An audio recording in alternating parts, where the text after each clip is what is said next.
You might just be right on that one, as Cloud9 takes that ban away. I promise that's what I was about to say.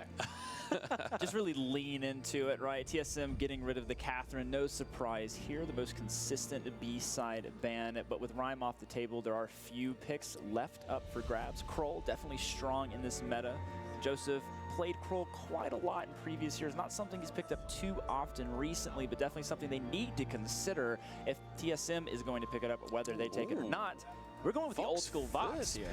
They're saying First pick is carry us, old school, please. Well, I mean, immediately, this screams to me the Fortress composition that we've seen Cloud9 run, where you run a Grace, you run a Vox, and then you run a Fortress, and you want to proc those mortal wounds. But even in that composition, you still want to pick up the Grace first, usually. So I'm not too surprised to see a Kroll here. If Vonsi's able to play it, it seems like he wants to a lot of the time. They're going to ban away Petal, which is obviously a great pick into it. And now they have an additional pick to supplement the Kroll with. I think, yeah, Vox can be okay against Kroll because you do have Sonic Zoom pretty consistently to drop weakness stacks sometimes. But at the same time, if Team SoloMid picks an aggressive enough composition and they can continue in the fights to run in, Kroll should be fine. I'm really confused about this Grace ban right here, because it means that Lance was the other one that would fit the composition I was talking about before. It definitely seems like that's not the direction Cloud9 wants to go in anymore, but the Lance alongside a Kroll is going to be a huge pickup, and Cloud9, I mean, maybe look towards an Arden at this point. They're kind of limiting their own captain pool. It probably has more to do with the fact that they think Flash X can perform better on Grace than Lance. I mean, we've seen Flash perform well on this hero, but once again, Flash is not particularly known for mechanical playmaking supports. He really likes to dive in on those Lyras, those Ardens, those people that can kind of help your allies succeed. Not to mention, Grace plus Kroll is really hard to deal with compared to Grace Lance plus Kroll, in my opinion. Having the Divine Intervention or two on a hero that already has that much sustain and durability is just not something I think Cloud9 wants to have to see. Yeah, I can't say I blame them, to be quite honest. I Love Joseph going to grab his Koshka, his signature hero, if you will, and we'll see how Cloud9 are going to finish out this composition, what captain they actually decide to go with in the end. Lyra still available here. Lyra's still available, Arden as well, but you got to be careful if you pick those heroes because Lance can lock you up, especially when you do a gauntlet or anything like that. Risky to pick up this Koshka, though did not really pay off, and even though Rhyme is banned, Kroll still plays quite well into this pick, so Cloud9 really going to have to turn up the volume here in this game and get a much larger lead. Hello, Fortress. I wonder if we might see like an Adagio out of the lane or something from Team SoloMid. They can really play slow fights if they want to, if they just get to that stage of the game. So maybe leaning into that makes sense. I do think that there's a potential here for Cloud9 strategically and tactically to focus on just killing Kroll at the beginning of these fights if a hard enough carry isn't picked by Team SoloMid. I think one thing TSM could heavily consider is going Scarf here. There's not really a reliable way to keep Scarf from ulting, and if TSM can get to the late game, as long as he can block Koshka's Yummy Catnip Frenzy, a max ultimate Dragon's Fire Breath coming out of Scarf could be devastating for Cloud9. It's something that they're going to go with the Celeste, actually. So this is way riskier than Scarf in the essence of how Celeste actually works. Koshka can get on Celeste. She's not going to get as much barrier from that ultimate.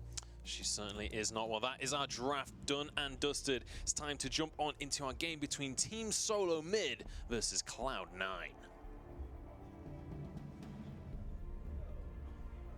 Welcome back to the Amazon Mobile Masters Las Vegas, brought to you by Pete's Cold Brew and Amazon Fire. It's time to jump into Team SoloMid versus Cloud9. We've seen the compositions coming on through. Thoughts going into this one, gentlemen? What are the win conditions for these teams? You know, I think Team SoloMid should probably feel pretty good here. Yes, there's a very aggressive composition coming out of Cloud9, but this is very similar to the first composition Team SoloMid played in the Gauntlet. They've got triple stun, triple crowd control. They know how to play that, and if your enemies are just running on top of you, if that's their game plan, where those stuns need to go is not that complicated. I'm sure Team SoloMid will be able to execute her. Yeah, and I mean, Team SoloMid is a team that we know for execution, right? They know to identify their win conditions and play to them. And when we speak about SoloMid, I have to remind everyone that they are looking for a victory right here. If Team SoloMid can win this game, they will crown themselves the champion of champions. Cloud9 fighting for their tournament lives, hoping to get a bracket reset, hoping to start things from scratch once again. I'm really excited to see this skill matchup coming out of TSM. We talked about them potentially going for the Scarf pick, which is a little bit of a safer kind of like, I can win Dragon's Fire Breath team fight, but the core collapse accuracy is going to really be the story here from Best Chuck. If he can really help lock down Old School, it's going to be very difficult for Cloud9 to win. Old School not getting it this time with the auto attack. I was ready, man. If Old School had managed to get that with a basic against a Smite, that would have just been unreal. Unreal. Absolutely unreal. And unlikely, of course, Vainglory understanding when to pop that ability to secure the Elder Treant. But Old School, he's known for Vox. This is the hero that originally he made his name on some many moons ago. Definitely very skilled at playing this hero, and oftentimes what Cloud9 goes to when they feel like they really need a victory. Well, we're going to see Best Chuck arriving back into the lane. And this is one of the beautiful things about Celeste. Even early in the game, it's very difficult to get pushed underneath the tower. You can clear those waves so effectively. And Fortress doesn't really offer much to teams in the early game, especially as a captain. Doesn't have any AoE clear. He does have a couple abilities to, speed up his teammates and whatnot, but no sustain or anything to that nature. So the early game for Cloud9's a little weak in the lane. They should focus a little more in the jungle. Might have a fight developing here as both teams have rotated down their laners to deal with the Elder Treant. The root does not land onto anyone. Neither team also letting it fully reset, which is interesting. They both definitely want something to happen here. They want that Treant. Very low on energy, though. It's kind of difficult for Team SoloMid to fight on even footing here. Also, Vainglory's bailed. He's out of there. He's doing his backs right now, so Cloud9 are going to be able to walk in and take that one. Vainglory has no time for the Elder Treant. He's got things to do, guys. This is not the first time we've seen Vainglory ask his team to take care of business while he goes and farms. It's actually very strategic, right? Like in the sense where the lane is somewhat stalled out in the middle, there's nothing being pushed into the turret. It does afford Best Chuck to be able to come down, help duo contest. It is distracting all three members of Cloud9, while Vainglory gets a little bit of a leg up in terms of the farm. Also, there's the 1 in a million chance where he does just manage to steal away that train, and Vainglory's been farming, so even more advantages for the side of TSM in that situation. Here we go, though. Gabe engaging onto Best Chuck, but not enough damage quickly enough. I mean, there is a lot that can come out from Fortress plus Koshka. You've got the pop of the bleed, % health damage, as well as just Koshka's burst. It can be crazy, but you do have to be able to follow effectively. And against a Lance, that can be kind of hard. Old School is way out of position. 1 or 2 more Helios here would do it. Best Chuck with the heat-seeking missile picks up first blood. Honestly, that's the worst way to die. A slow Celeste auto. You can see it coming. There's no way to dodge. No, he's not. Vainglory's in trouble here. Does need to scoot away. The ghostly pirate floats off into the distance as Joseph and Gabe just prancing through the enemy jungle. But not going to be able to grab a kill just yet. And in fact, Flash X even manages to grab the Treant. Well, actually, Vainglory picks it up here, so that's going to allow him to have the energy here to stay in this fight. Brilliant rotation from Best Chuck into the backs of the enemy team here. He's a ninja. He is a ninja. He snuck through. Actually, the scout trap on the side of Cloud9 is located inside of the wall here, not on the upper portion, so they don't even know their backs are gone yet. Surprise, surprise, not there. It was so close, too, because he actually did it during the time where the wave was on the left, Old School was on the right, and the Resonance that could have spotted him, like, very barely didn't.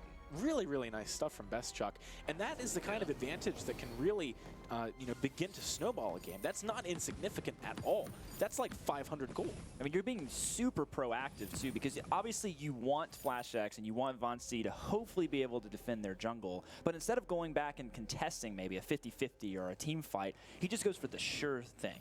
And I think that's a definite win for them, because I mean, when they force Vox back to base, Vox doesn't have priority to push the wave, and Old School doesn't really want to contest backs. Such a Best Chuck play to go for the sure thing. I feel like that's kind of his style. He's a very consistent player. I love watching Best Chuck in the lane. And that's the second time this game where TSM make a play where it's like, okay, we still have a 50-50 on this play, but in the meantime, someone else is grabbing something. So it's like they're just finding ways to contest Cloud9 without committing the same level of resources that Cloud9 has to. And honestly, This has been a 5-minute game with a singular kill so far, but it's still been a very exciting game to watch regardless. It is worth noting the best Chuck is not actually even in farm with Old School regardless of that play, which is kind of surprising. Old School's been doing a very good job of controlling the lane itself, but that is what makes that play by best Chuck all the better. You know, he's finding opportunities to farm even though Old School is doing very well in the lane. Vainglory actually takes it.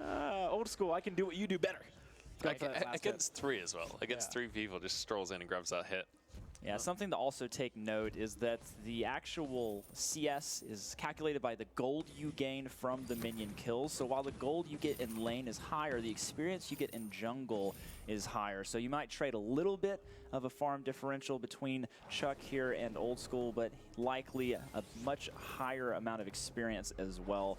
TSM, though, just playing a really clean game here. We talked about the fact that Cloud9 really needed to get some early game advantages with this Kashka. It's just not happening, so they're going to definitely have to pivot with their strategy a bit here and say, you know what, it's okay, we didn't really get the advantages we wanted in the early game, but now as we transition towards the mid, we're going to wait for that level 6 from Gabe. We're going to try to dive the back line and basically dare TSM to stand their ground.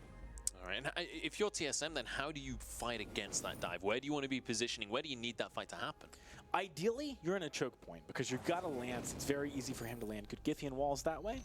But to be honest, I think it's going to be hard for Cloud9 regardless of where they pick the fight, just because of the fact that there's so many stuns and crowd control abilities on Team SoloMid. They can just use them as Cloud9 initiates, and they can also use Githian wall to buy time if one of them is on cooldown or something like that, because it just knocks everyone from Cloud9 who's trying to dive onto TSM away.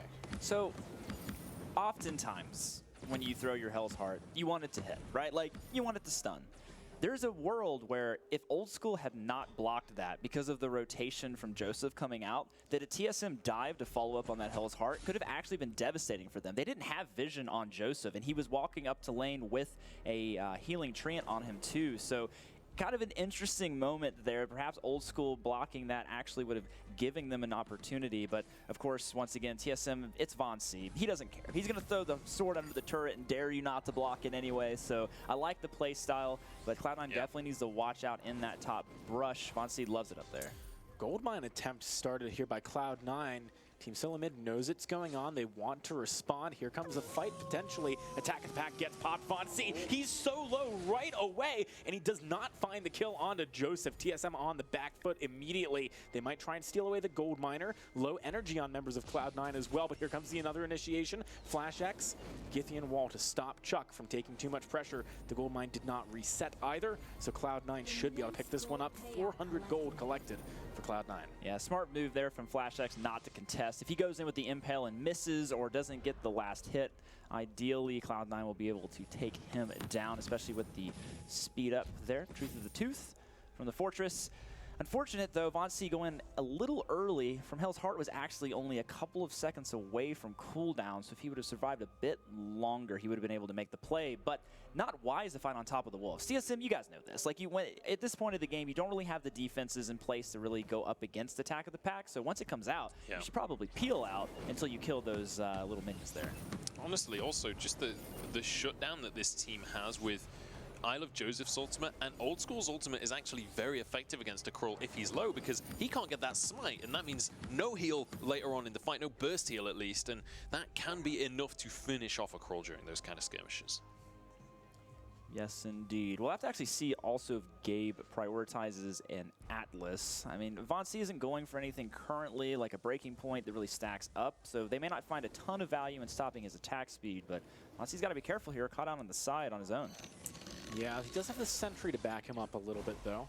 This time, not going to be stealing away the Treant either. Cloud9 finds that one. Team SoloMid are in the choke point. Nice Githian wall. Great Githian wall. Really good stuff from Flash X so far this game. Best Chuck needs a couple more items here, I think, to really start to put the pain train down on Cloud9. The clockwork will be a big DPS increase once he picks that one up. Old School actually using his reflex to block the supernova damage just so he's a little bit healthier here in the lane. A nice and interesting way to utilize that active item. But yeah, we're kind of getting to a point now where the skill we talked about in the early game, Flash, watch out. Flash is in trouble here. He's going to be trying to get away with this one. Should be able to do so as well. Vainglory always hanging around these fights, always hanging around wherever Cloud9 is. He's in the shadows somewhere, but not really finding many opportunities to go in. Cloud9 doing a great job of just sticking as a unit right here. They are indeed. Team SoloMid has always got kind of a position where they could collapse, potentially, if they wanted to. But so far, Cloud9 is not extending far enough that they feel like they need to. I really like the Aegis early here on Von C. Obviously, a lot of burst damage can come out of Joseph, and I mentioned it before, and you saw it in that previous fight, actually. Sometimes just killing Kroll before he gets weakness stacks and can gain the durability that he gets from that first in the fight makes a lot of sense. So the fact that he's building defensive speaks to the fact that he acknowledges that that's a realistic plan from Cloud9. You know, they are not realistically going to be able to get on Best Chuck very quickly through Flash's Lance. Also, the bleed proc from Gabe is, I believe, magic damage, crystal damage. It is. So having the Aegis to deal with that is huge. It does so much work in the early game when your health pool is as it is. Certainly as well. We're 11 minutes on into this game. Only 2 kills have been exchanged right now, and there's a small gold lead of just over 1,000 in favor of Cloud9, but no tier 1 turrets taken so far, and definitely when you've got a Celeste on your team, you're kind of automatically going to have a better siege composition when it comes to pushing a minion wave in. You can burst that tower down so quickly. So potential win condition for TSM is getting those sieges on the go, but Cloud9 very good at starting a fight when that kind of situation happens. Also very good at dodging these Helios. Not a single one landing from Best Chuck, even though he's trying his hardest. With the Clockwork now, he can keep throwing those ones out. Doesn't have to worry too much about energy. So the siege begins from Team SoloMid. Cloud9 are going to want to break it sometime soon, though. Here we go. FlashX is in a little bit of trouble here. Nice Githyan wall to keep himself safe. Attack of the Pack comes on out, but it's just as TSM disengages, so they will just be cleared away. And everything resets once again.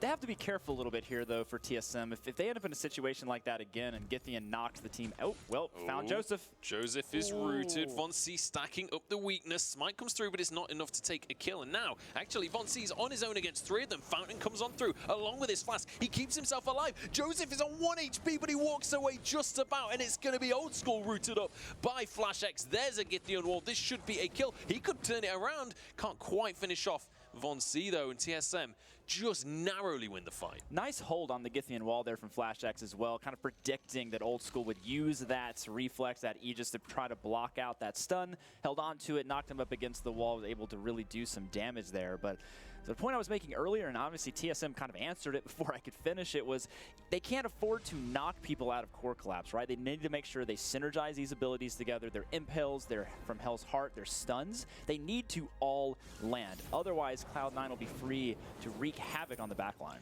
You know, there's a big difference in theoretically how powerful a triple stun composition is and how strong it is practically, right? Because firstly, you could put them all on at the same time, and so you only get one of them, basically. Or, like you were talking about, you could knock someone away or somehow manufacture a situation positionally in the team fight where it's not very effective. To be able to execute on triple stun, you really need to know what you're doing. Team SoloMid certainly does. Definitely do. Well, this first tier tower is getting awfully low for the likes of Cloud9 right now. And one more minion wave could be enough for Best Chuck just to finish that one off and take that objective for themselves. Doesn't quite get in range with that Helio, unfortunately.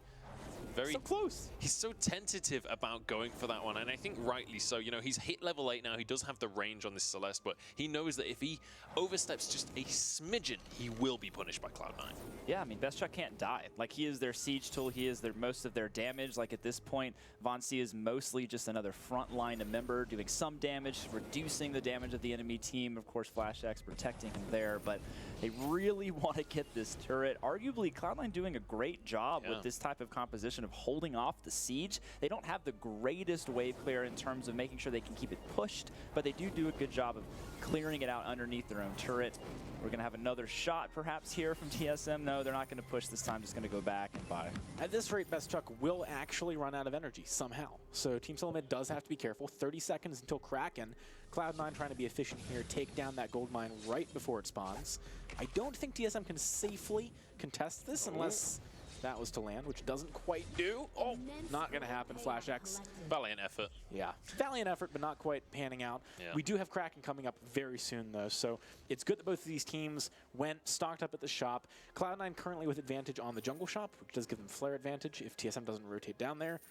But for now, TSM is actually going to force them away with this push in the lane. Well, Best Truck does have his broken myth now. He's hit that 4-item spike on Celeste, so he's going to start to really dish out the damage. Look at that root coming on through as well. Best Truck kiting on back. Good damage coming out from TSM, but here comes Attack of the Pack. Here comes the burst coming out from Cloud9. Joseph trying to escape with his life, as is Old School. Has to dash away from this one. The fountain keeping everybody alive. Solar Storm is going to come on through. Nice little dodge from Old School. Gets behind the turret, but here comes Von C. He's not done with the fight just yet. Fountain keeping him alive, but only just. Old School trying to kite through this fight. Can he actually get a kill for himself? The answer's no. He gets shut down, and it's 3-1 to TSM. What a beautiful team fight, Jackson. I mean, that's just going in. We see the ability for Best Truck to continue to push out those Helios with these 4 offensive items. Like, this is just insane. Like, they just can't answer to it because they're not actually diving. Like, Cloud9, you're running away. If anything, we learned in the last gauntlet that TSM loves for teams to run for them because they just killed them with Celeste the entire time. Not to mention, I feel like Cloud9 is not necessarily going for the right target. In that fight, they tried to make Best Truck the target to begin with in their initiation. But we've seen that it's very difficult for them to get onto that target. I think they really do just need to kill Von C first and hope that Best Truck doesn't land enough damage. Honestly, as well, one of the issues for Cloud9 that fight is Best Truck, had literally just finished his broken myth and then immediately got to fight a long, drawn-out fight where he can stack that up and then finish somebody off. So he had a best-case scenario coming through. We do have Echo pickup now for Gabe Vizzle. That could be interesting in this next fight. Everything that happens from this point onwards carries that much more weight, though, with Kraken on the map. Team SoloMid are the ones currently forcing the issue, trying to go here onto Old School. Old School has to dodge towards the damage as well to get away from the impale, but here comes Joseph. He wants to get onto the back line. Nice from Hellsheart, just buying time for Chuck to reposition here. Solar Storm does some work. Not going to connect onto Old School, though. Flash X wants to keep the fight going. At this point, the Wolves have been dealt with, so it's not that easy for Cloud9. Good damage. Joseph isn't going to be able to get out of here, or rather is going to be able to get out of here. The only one for the side of Cloud9. Team SoloMid annihilating them. In these fights, we see TSM engage. They kind of back off again, and then Von C will go for these re-engages alongside a Fountain that he barely survives each and every time he's walking away with a sliver of HP, but it's enough for them to take an advantage and then pull off objectives off the back of it. Look at how massive this push is going to be, too, because they are able to shop immediately off the back, as well as having the heal up. They're forcing their minions in. This is really scary territory for Cloud9. Team SoloMid are close at this point to just becoming the champion of champions. They're very close at this point, but that's what makes the difference between the best, right? Like, these are players playing with the maximum and minimums of what they know they can do. Von C knows exactly to the edge where he can push this hero, and Best Truck, his skill shots are just so on point this game. Look at this. The gold lead is still in favor of Cloud9 right now. Oh, fight could be kicking off, though. We're going to see Von C trying to escape from this one, just kiting back. The Attack of the Pack has been used, but it's going to be cleared up. And in the meantime, Kraken's just pushing. Yeah, this is tough for the side of Cloud9. They're trying to find windows of opportunity to engage onto TSM. Maybe the fact that they forced them back there means they can kill this prior to a second turret going down, but I doubt it. It's just so much damage from Best Truck. In fact, they are going to pick up 2 here. Very clean push from Team SoloMid off the back of their Kraken take. What brilliant Helio placements, by the way. He's not just dropping them on the turret to kill it, he's actually putting them just behind the turret, so every supernova actually hits Cloud9 as they're trying to defend it. Just those little tiny details really make the difference in being able to close out a game here and do so cleanly. Absolutely, we are going to have a pause coming on through. Should be able to resolve this very quickly for you guys. But Team SoloMid in a commanding position. But once again, I want to bring up a point I mentioned just there, just before a fight almost broke out. Even after all of this, TSM looking amazing in these team fights, having a great job with this Celeste and being able to protect that. They are only 1,000 gold ahead of Cloud9 right now. And bear in mind how many turrets they still have remaining. If Cloud9 can win 1 or 2 team fights, they can swing this very heavily in their favor, just straight off the back of that. Yeah, the efficiency of the gold lead, though, for Cloud9 is not quite as meaningful. So the ability for Vox and Celeste to utilize any kind of gold lead is quite massive, right? But when we look at heroes like Koshka or Kroll, gold in their pockets means far less the later you get into the game. So what you'll see is a transition. You'll see Kroll actually pump a lot of gold into defense so he can survive long enough for Celeste to be able to kill everybody. But on the other side, you'll see something kind of similar with Koshka and Fortress being that front line, allowing Old School to stack those breaking points. to be able to kill. So both teams having similar goals, but the way they accomplish them quite different. Yeah, Krull is more about subtracting gold from your enemy with the weakness stacks than actually utilizing your own to do a lot of damage, for sure. We are back into the game, though. Team SoloMid so close right now to becoming the champion of champions. We are absolutely back on into this game, and Team SoloMid looking fantastic. Cloud9, they're wanting to hold on to their hopes in this tournament. They're wanting to hold on to their dignity as well. This is their greatest rival in North America. Nobody wants to lose this matchup. This is such an important matchup just in terms of pride for these two teams. Team SoloMid, so far, looking like they've got Cloud9's number. FlashX with a Void battery in tow. Looks like he's planning on going towards that Echo. Going to be a really important pickup for him. Of course, Gabe Vizzle has had his for quite some time. With these ward treads, we're most likely going to see Echo on Truth of the Tooth. That means we basically have 3 different speed boost gap closing mechanisms to get to the back line of TSM. If they use all of that together with Fortress's ultimate and they cannot kill Best Chuck in A, it's going to be really difficult for them to find any other way to take this game. Right now, Cloud9 forcing Team SoloMid's hand a little bit with this positioning. At the same time, though, putting themselves out of vulnerability very far away from the safety of their base. Certainly our old school jumping forward. Actually going to be a wait for it on 2-3. Dodges away from the roots. And that's just going to be Cloud9 managing to reposition over to their side. Vainglory with the cheeky recalls there. We've seen this out of him earlier on in the gauntlet as well. He's maybe getting a little bit impatient here, a little bit antsy. I think so. I mean, Vainglory doesn't like to wait around to make plays. Of course, old school making the wise move up in the lane there of not going into that brush. So just throwing out that ultimate, seeing if he can start a fight here. But TSM still scaling up. Best Chuck NA is now complete his entire build. He's got tier 3 items at every slot and an infusion ticking. Everything that goes into his pocket now is just extra money. Is there any scenario where he actually sells like maybe the Aegis for more offense? Oh gosh, I don't know if that would be wise. But there is a scenario where it could happen. I definitely think he wants to make sure he can block the ultimate. Here we go, boots on back. It's going to be Gabe Vizzle trying to jump onto the back line. He's deleted, though. No chance to fight back on this one. Best Chuck just about surviving. Does go down in the end, but it is a triple kill for Vainglory. A huge fight for TSM and potentially a game-ending push. Yeah, this could be a massive push for Team SoloMid. No, they don't have Kraken, but at the same time, 30 seconds is a lot to work with. They have ace buff minions. I'm guessing probably 1 turret here. Then Lance, who's already started off the Kraken, will be joined by Vainglory, and maybe they'll go for that. We'll have to see. Vainglory trying to make a Best Chuck in a 200 IQ play here, looking for both turrets. So this is actually not very ideal for TSM to have lost Celeste. They don't have objective killing power with Kroll and Lance, right? So they're not going to be able to take Kraken. They're not going to be able to take turrets. So this is mostly for them just a team fight win. But without Celeste there, that's not. Vainglory isn't built to do damage really. He's built to just survive and be annoying on the front line. So yes, a big team fight win, but unfortunately no major objectives gained off of it. That fight was rough as well for Cloud9 because they did fight in a choke point, and that's the exact place you don't want to make that fight happen, right? You know, Lance is going to be able to do a lot of work in that situation. Core collapse is practically the width of that corridor. There's so many ways Team SoloMid can lock you down. Shiver Still just picked up by Vainglory. This is going to be superbly annoying if Cloud9 has not noticed it. This item will allow Vainglory to slow the opponents with every auto attack that he applies. So a very unique item. We haven't seen it too many times, especially in the Gauntlet scenario, but something very powerful on this Krull pick. Honestly, I feel like Krull is the one time that you do see the Shiver Still coming on through. He's one of the very few heroes that you see that, as, or at least in competitive play, that's kind of the only hero we see it on. But I'm obviously willing to be proven wrong by the pros. If you want to show me someone else that works with it, love to see that. But Team SoloMid now looking for another Crystal Sentry. They're pretty much just looking for any advantage they can find right now. With the flank.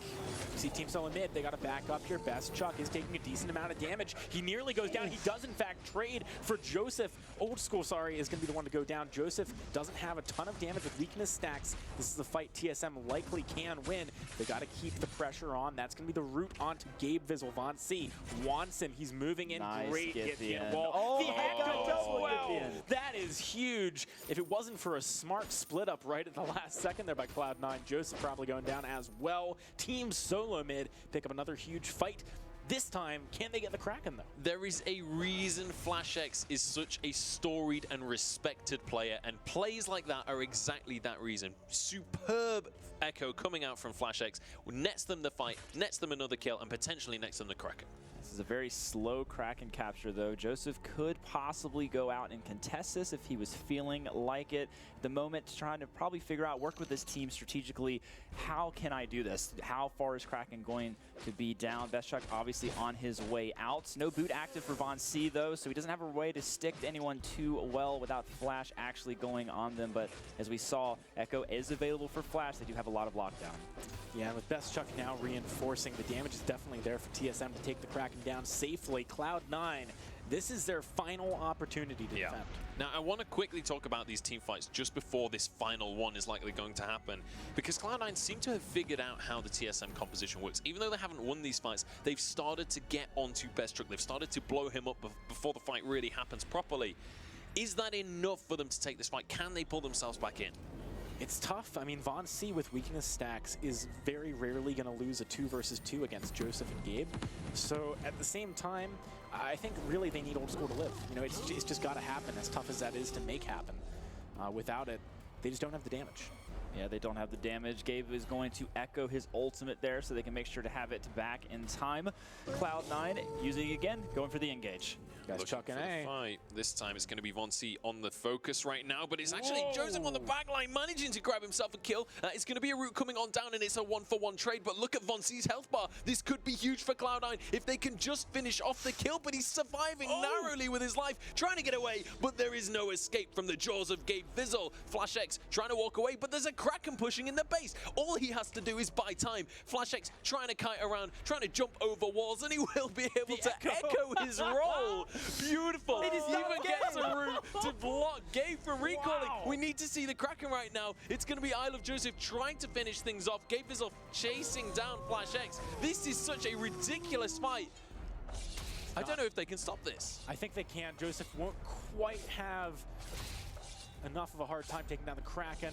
It's going to be close. It's very close. Just about got it, I think, but that was the definition of skin of your teeth right there from Cloud9, holding on to this game, though. So important that they actually took down Old School, though. Like, we're always losing a carry almost at identical times during these team fights. If that doesn't happen, this entire game is just changed one way or the other, or potentially even over, because Vox and Celeste, they're the primary damage sources for these teams, and they both keep going down so quickly. But we saw Cloud9, they successfully got onto TSM during that team fight. A large portion of that, though, is because I would have to say, while TSM was making the right move by playing back, they would have been better off retreating into the jungle at some extent. They're just running straight down the lane. There's no way for them to truly core collapse or Githian wall the team into a corridor. Instead, it's just open season for Koshka to run behind Celeste and do all the damage.